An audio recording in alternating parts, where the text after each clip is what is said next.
The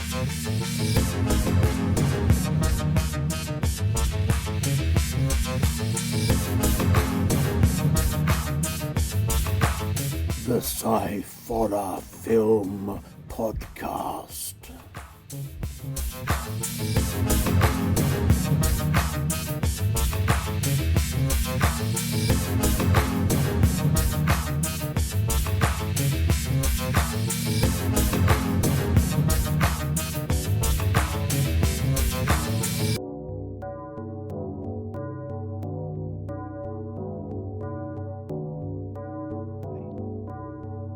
Hello and welcome to the Sci-Fi Film Podcast. How are you all out there in wherever you are, land?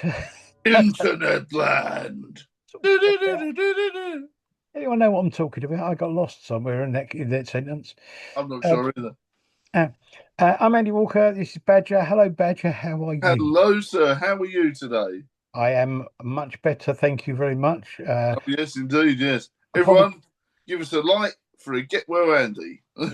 Apologies to everybody out there for the fact that we were a week away, but I was not feeling very well due to the heat, causing me immense problems. Indeed, and we've all been there as well. We've all been there. Yeah. Heat-related grimness is not pleasant. So what have I done since then? I don't know. Since I last saw you, I went to see Supergirl. Oh yes. That was quite good. I quite enjoyed it. I was a bit unsure because I've never been a big fan of DC stuff anyway. I liked Superman, so I thought I'd give it a go, and I liked the idea that Jason Momoa was in this playing Lobo or Lobo. And he was very good in it, but he wasn't in it enough for me. Oh, okay. But yeah, I think they were sort of drip feeding the character in. I think because obviously people still know him as Aquaman, they're sort of saying, right, slowly, steady sort of thing. It was interesting. It was almost watching him. It was almost like watching a kind of demonic Wolverine. Yeah, the way Hugh Jackman plays Wolverine, it was kind of the same sort of thing, but a little bit more demonic. Yeah. That's exactly what Lobo is, really. Lobo is their version of Wolverine, really. It was good. It was. I enjoyed watching it. And it's kind of and it's kind of sets up for future things. Yeah. So interested to see where they go with the sort of like Superman stuff and everything. Fun fact, though, there was an actual character called Darkclaw, which is a fusion of Batman and Wolverine together by Allegan Comics, and that was literally, I think that DC and Marvel teamed up for about 6 months and created some crossover universe characters. I have a graphic novel, which is basically the idea is that the walls between universes break down, and the DC universe and the Marvel universe collide with each other. Yes. And then when they go back to normal, the characters have merged. Yeah. So they've made new superheroes. Yeah. So that's where Darkclaw comes from, yeah. So, that was quite an interesting idea. I'd like to see him make a film of that, actually. That would be quite good. That would be really cool. I mean, it'd be a licensing minefield, but, if we can get Freddy versus Jason, I'm sure we can do that. But yeah, I went to see Minions Monsters today with Badger Jr. He's a bit too old for it, so he only laughed a couple of times, and then he was like, "Oh, it wasn't funny." But if you're an adult and you love Despicable Me, go for it. Anyone over the age of 12 will go, "This is rubbish." But for younger children and big kids, it's a big thumbs up, especially if you like horror, science fiction, and all that sort of stuff, because there's loads of references of Evil Dead, Cthulhu, weird and slightly on the nose rude jokes. There's loads of stuff, Cool, that sounds very good. Yeah, it is, honestly, because it's one of these things where, because it's obviously very visual, they can get away with whatever they want, so there's tons of references to H.P. Lovecraft stuff and all sorts of stuff. So if you're a fan of like cosmic horror or horror in general, it is literally, let's watch out for the reference. They reference the creature from the Black Lagoon. They reference Dracula, the Mummy, loads of stuff. So if you're a horror fan and you're a big kid, it's well worth a watch. I might have to check that out. I haven't really been that bothered about the of recent, but I might check that one out. The good thing is, it's totally self-contained and explains the story as it goes. It's on. They're very cleverly doing it because they literally have explained that the minions, before they all went with Gru, were all different tribes. So it's loads of different stories. They go, well, this tribe did this tribe did this tribe did this, and then they all met and Gru met Gru at the end, and it really does work. Yeah. So you don't need to have seen any of the other ones apart from the OG Despicable Me, and then you're fine. Yeah. Oh, sounds good. Sounds good. For anyone who's interested, there was an extra edition of the podcast that went out last weekend with an interview with a filmmaker called Michael Neal, who is quite an interesting chap, worth a watch if you're interested in independent movies and things like that. So let's get on with this. Right, we're doing science fiction this week. We have 2 short films and an independent feature film. Oh yes, yes. The first of our 2 short films is from 2019, and it's a film called Cascade. The writer and director is Sam Sun-Min Lee. The cast is Emily Shelmadine, Cade Joy, and Kanya Om. And the synopsis for this says Tessa invents the Cascade, a time travel device. After an accident sends her husband Elias back in time, Tessa becomes obsessed with bringing Elias back. I like this. I mean, there's enough sci-fi in it to work, but the story is more about the people and their lives and all that kind of thing. Yeah. I think obsessed is a little bit of an odd word to use because she leaves it for about a day or two before she actually does anything about trying to go to find him. Yeah. There's a lot of metaphors in this film. Yes, it's a really good film. The acting's pretty good. The shots are there, but the human drama stuff is there as well because not only do you get the whole fact, is she bothered about her husband going missing? That's the first thing that popped into my head, that she was an obsessive scientist. Yeah. And it's like, what's her motivation for finding him? Is it because she wants to find him, or is it because she wants to get the machine working and prove a point and these different things? She wants to know if it's actually worked. That's right. So there's lots of different layers there, and there's lots of different things going on that you can unpick and go, what was her decision for this? Why did she do this? And it's very interesting seeing it from a female perspective. Usually it's always the man saves the girl. So it was very interesting to see what happened if a woman that was obsessed with her creation, what would she do? Yeah. And it almost felt like, to me, try not to spoil the end because you definitely should watch this, but the reaction of the man at the end of what happens for the twist makes you think, oh, this is a very interesting role reversal aspect. And like you say, there could have been some more sci-fi bits and pieces, but it worked really well as a human drama. Yeah, and I mean, there was enough sci-fi in it, and the effects when they used the sci-fi bits worked really well. There was enough sci-fi in it for me for it to be a sci-fi story, but to also be about the people and everything. Yeah. And obviously, they didn't really go for a comedic edge like some of the other time travel stuff.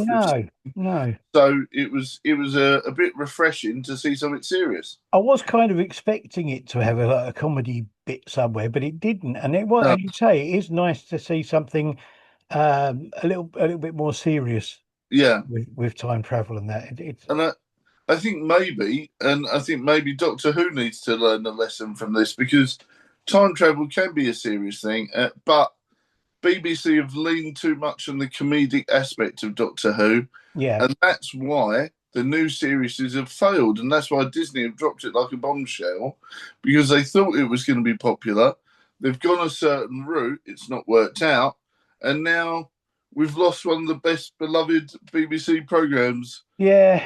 So Yeah. I'm hoping, to be honest with you, I hope something daft like Channel 5 picks it up, because at least they might change it up and do something serious with it. What I was pleased about was the fact that the guy who makes who's involved in the kind of buying and selling and making decisions as to what programs they make for the BBC has said that they will be bidding to try and get the to get the rights back to make it in the future. I think it was really silly to give it to Disney. I think, it was already watered down as it was, and they've taken something that was watered down and made it even worse. It reminds me of a daft story, and this is just a quick segue. I was round an old friend's once, and he literally was like, "Oh, do you want some flavoured water?" I went, "Yeah, oh, that'd be great." And then I saw him go to the tap with this water and fill it up even more. And I was like, I'm okay, thanks. Yeah. So he literally watered down water. And that's exactly what they've done here. I've never understood the BBC. I mean, they did it before when they got rid of it the first time. You take a series that is hugely popular and it's one of your best-selling things around the world, and then you almost deliberately destroy it. Yeah, it doesn't make any sense to me. No. Christopher Eccleston was brilliant. All of them were brilliant. Even Jodie Whittaker they were all good in their own way, because they were all different, and that's the way Doctor Who's always been. That the Doctors are always different. That's right. And I do think the guy from Sex Education, I can't remember his name, but that's who I know him as, the guy from Sex. Even he was pretty good. Yeah. But you can't polish a what's name. If you've got bad writing, you could have the best actors in the world, but if you've got bad writing and bad storylines, it can't work on itself. So they need to take a few years off, work out how they're going to retcon all this rubbish that they've done, and work on some proper good storylines. I think they should just walk up to Christopher Eccleston and put a few million in his bank and go, "Come on, mate, we're sorry. Come back." I don't think going back to one of the Doctors that's already been in it would work. I think we need something new. Yeah, it's interesting. And this is why I love this short film, because it's something new, it's something interesting, and it keeps us going. So absolutely. I love this. I thought it was great. And I thought it was a really good series. Really good short film. Really good. Okay. The second of our two short films is from 2021, and this is a film called Nightbreakers. The writers and directors are Gabriel Campoy and Guillaume Lafons. The cast is Dole Fernandez, Anna Gonzalvo, Chacha Hung, Mark Padro, Sergei Sabira, and Andrew Tarbot. The synopsis for this says, on the hard journey to the illuminated city, a group of migrants make their way in their light suits. On their journey, they will have to face dangers that lurk in the dark, and what's worse, themselves. I think this is really good. The only thing for me is that the story, once I've read the synopsis, I kind of got more of understanding of what was going on. I don't think it was explained enough in what we saw. So it's another one of these ones where it kind of feels like there was something missing from the film itself, and that the film was more like a section of a bigger film that you're just watching a bit. I totally agree with you. It feels like the middle of a film. Yeah. And, you're sort of like, ooh, what's happened here? How did they even get to this point? I mean, it is a well-crafted storyline. And I do hope they make a full film of it, because there's possibilities of, if you've ever seen The Descent, it gave you those sort of vibes. And I think if you went along with that, there was, it'd be great. But it needed more fleshing out for me. and you needed a proper beginning and a sort of a proper end. But I liked the effects. I liked the minimalism of the costumes Yeah, and how they looked futuristic without trying. So yeah, it was very good. it was very good. I mean, actually, yeah, I think it just needed a bit more backstory, a bit more filling Yeah, out, something like that. But I also want to know what happened next as well. that's right. Yeah, You know, and what are these things that are attacking them from the darkness, and the way they just kind of grab them and they disappear. It mm, was really well done. yeah. And it's like, where are they going? Like you're saying, what's happening to them? Are they being eaten? Are we getting alien like xenomorph vibes? You know, Yeah. that's one of these things where, yeah, sometimes less is more, but I wanted more is more. That's That going back to the Doctor Who thing, it kind of reminded me a bit of, the one in the story when they're in the library oh and yes, they've got the shadows yeah, where he throws a bit of chicken into the shadow and he can't, all he gets back is a bone. oh yeah, And I just yeah. got had feelings like that, like they were gonna come across just skeletons laying in the dirt, That's right. Yeah, it's like a few bits of blood all over them and some like carcass. But Yeah, yeah, honestly, I think that would have added to it as well because it did say it was a horror. Yeah, it was a few yeah, jump scares, yeah. but I wouldn't really label it as a horror, really. It's a kind of horror sci-fi, but yeah, Yeah, it's I mean, I thought it was really good. As you say, what I liked is the fact that you got the impression that it was futuristic without there being any major kind of like tech that's right. Yeah, involved. And I really liked that. I liked that you got that you got that feeling about it straight away. yeah, exactly. I mean, they could have gone the full Dead Space route, armor with lights all over it and stuff like that, and it counting down when they depleted and all this Yeah, sort of stuff. So, but I think, like you say, and like I've said before, is that it did work. Like less is more sometimes, and the lights did look futuristic, and the costumes were good. It's just, yeah, I want more. I want a sequel, and I want a prequel as well. yeah, You know. So yeah, hopefully we get some good stuff. yeah. I would like to see him do more with the story and flesh out the story into something a Mm. bit more, uh, with a bit more to it. Yeah, hopefully if it does well on YouTube, we'll get some bits and pieces going. Hopefully, Yeah, yeah. I mean, yeah, it takes time to make these sort of films, so hopefully we'll yeah. see how it goes. And if you have watched this and you're part of that film, please comment below. Yes, We'd please. love to hear from you. Maybe do some interviews or just generally chat about how the progression of the sequel or anything is going. Or if you hadn't thought of a sequel and now you do, let us know. Indeed. Indeed. There you go.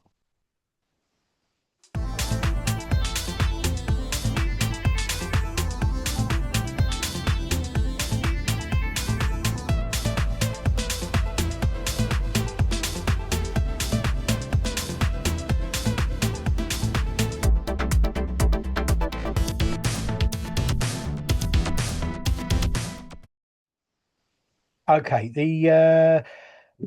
the feature film this week is from 2026. It's a brand new feature film, but it is available on Amazon and a few other places, I think. And it's called Alien in the Heartland. Mm. The writer and director of this is Eric Pascalera. I can't. Pascarelli. Yeah. Get it right. Pascarelli. There we go. Mm. The cast is Holly Anspow, Daisy. I can't read my own writing sometimes. Done. Daisy Paroxy Hickey. There we go. Yeah. Victoria Benny, Chloe Lutz, Patricia Maureen Francis, and Amanda Wilson. There are others. They're the main characters. If you look on IMDb, you will find a full list. Mm. The synopsis for this says, amidst growing fears of an alien invasion with shape-shifting capabilities, a paranoid widower imprisons two sisters seeking refuge, convinced one is an extraterrestrial. Yeah. Now, this is a low-budget, Yes. independent film. So Yeah. I would say And from the people that live in glass houses shouldn't throw stones. absolutely So I have to be very careful how I review this. And I will say, I have looked at it, and when I watched it from that point of view, that it is a low Yeah, budget independent movie, and I understand uh, the things that you know you have to kind of take into consideration when you're doing yeah. that, doing those sort of films. So, uh, yeah, it's okay. It's okay. I did have to watch it twice because I felt myself drifting off. After about 10 minutes of talking heads, I just felt my eyes get heavier and heavier and heavier. And I went, no, I'm not in the right frame of mind. Let's try again. So I It, actually watched it this afternoon and gave it a proper look. And I still nearly fell asleep. yeah, it is a bit slow and very talky. Very talky. And unless you read the fact that he imprisoned them, he could have just said, "Oh, go to your room." It wasn't very imprisonedy. You know what I No, mean? They just felt that they were being naughty and they had to go to their room. They well, weren't handcuffed to anything or anything like that. You yeah. know, I didn't get the. I knew what they were trying to portray, but I don't know if they really put it forward enough.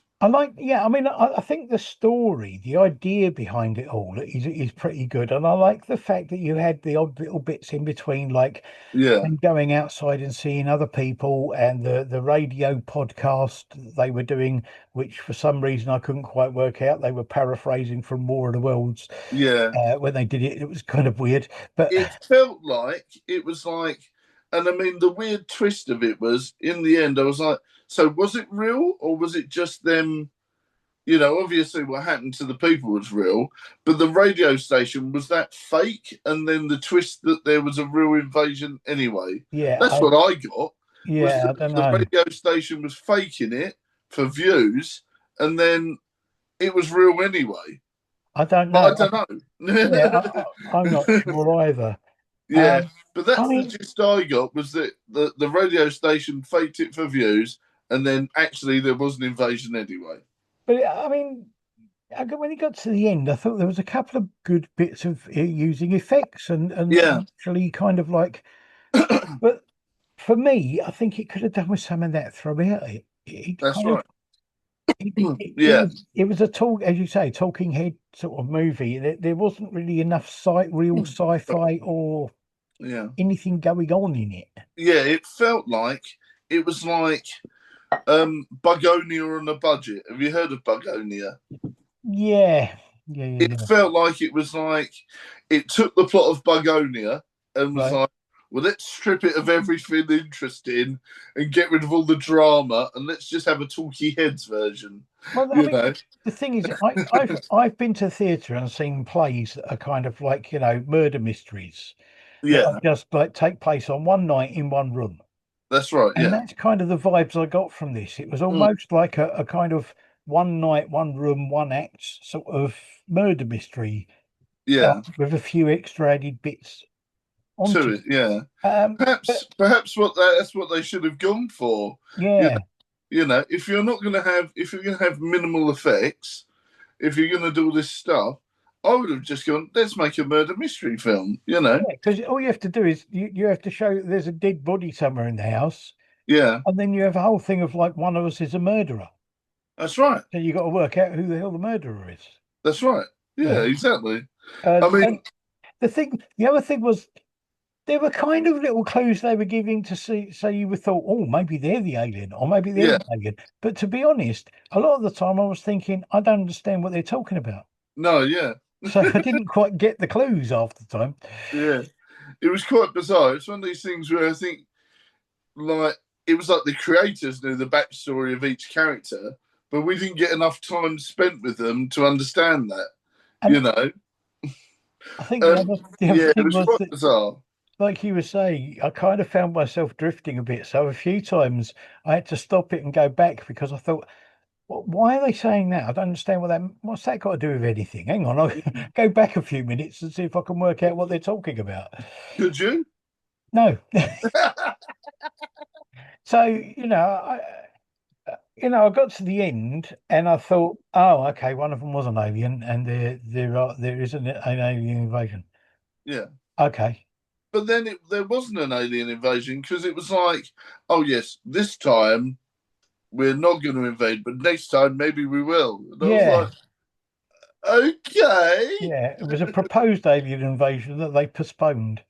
yeah, Um, but all right I then, mean, I think I could see what they were trying to do with it, yeah, and I think that the ideas were there, but I mm, just think that the actual um, making of the film lost something somewhere.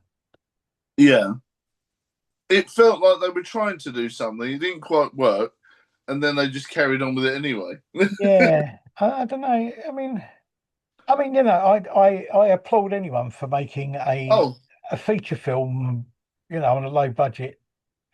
It's hard enough making a short film on a low budget. exactly. We all know that, and having the cojones to put it on Amazon in front Absolutely. of the whole world, fantastic. Um, I applaud them for what they've done. yeah. It's just not my kind of thing, really. No, I know it's one of these things where you think, okay, I get what they were trying to do, but Yeah. it did feel like to me, it felt like Bugonia light. It Okay. was like, it was like they've watched Bugonia and they're like, well, I can take that storyline, change it a little bit, get rid of all the popular actors, get rid of the weird nutty bloke, and put somebody that's okay. I mean, they made out that the husband had lost his rocker. He was all right. I But it, didn't get it, that. it was odd because he seemed all right at the beginning, and then all of a sudden he didn't seem all right. Yeah, And it was exactly. like, Yeah, why did that suddenly happen? yeah. There was no gradual escalation, was there? No, No, no. it just he was okay for most of the film, and then he wasn't. Yeah. Um, you know. yeah. And I mean, without being funny, getting your characters to suddenly stop in the middle of a road and just look up at the sky, for me, is not enough to indicate that they've seen aliens. No, because when they did that bit, you didn't. The camera didn't look up and show you anything. No, well, I was like, "What are they looking at?" I was expecting you to see what they were seeing, Yes, and you never did. exactly. And you didn't. I was like, "Why are This Yeah, isn't that type of film. We're not sort of guessing what was there. yeah, You know, what was there?" yeah, yeah, and they did the effects at the end, so I can't see why they didn't do it then. yeah, But then were they trying to save it as a twist at the end that the alien invasion was really real? But there was no other seeds in there that made you think, "Oh, is it real? Isn't it?" They said a thing that there was an alien invasion, and it was only right at the end that they went, "Oh, do you think it went well? Maybe we shouldn't have done that for the views, huh?" And I'm like, that doesn't make any sense. There was no, you yeah. know, there No, was no pre-story. There was no bit at the start that made you either think, "Oh, they're having them on," or are they? It was yeah, just literally for the most of the film. You went, a radio station's announced there's an invasion. Right, okay. yeah. I see what they were trying to do, but I don't think it quite landed. No, Literally. you yeah. know. No, I agree. I agree. And as I say, I applaud them for doing it and for getting it on Amazon and all that kind of thing. But for me, it wasn't my kind of sci-fi. No, No, not at all. no. I wanted to like it, but then I've seen the same formula done Yeah, by A22 or whatever it's called a lot better. fair enough. Yes. Okay. Oh, there you go. There are three films. Cascade, which we thought was a really good film, nice, different sort of take on time travel, which Yeah, was quite interesting.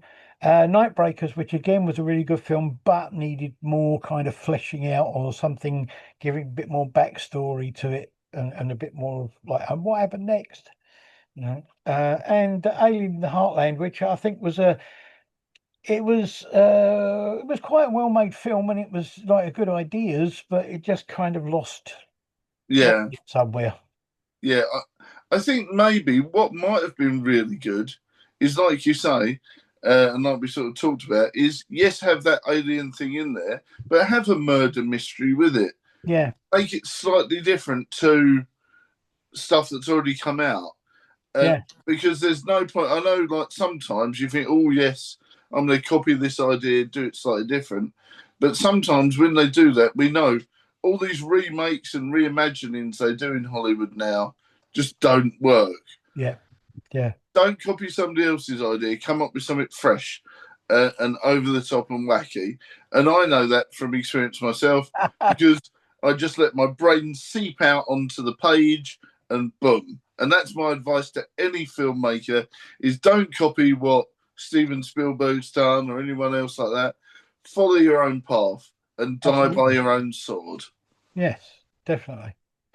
Okay, there you go. Thank you very much, Badger, for you being on here and giving your opinions as always. Indeed, always a pleasure, sir. Always a pleasure. Next time we will be looking at horror films, and we've got some interesting things next time. We have a short film that is nothing actually to do with the original series or anything, but is based in the Backrooms universe.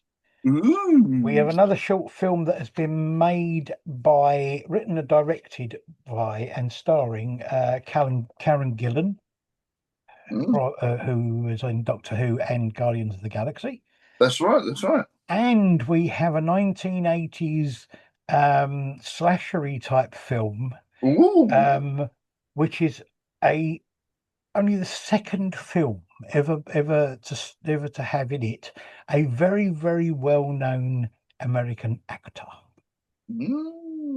So I like the cut of this. Yes. It's going to be interesting. It's interesting because of the fact that everywhere else I saw it, it just said it was a slasher, and then when I went on IMDb, it says it's a parody. So interesting to see what it is, because I have never seen it before. So, okay, this is going to be interesting. Obviously, I don't know what it is yet, so it's going to be interesting. It is. Okay, thank you very much. Thank you to everybody out there for watching, listening, and everything. Please like, subscribe, and share the information that we are here with everybody in the world. Indeed, indeed. And one day maybe we'll get big viewing figures. Ooh. All right. Thank you very much, Badger. Thank you to everybody out there, and we will see you again soon. Bye. Bye.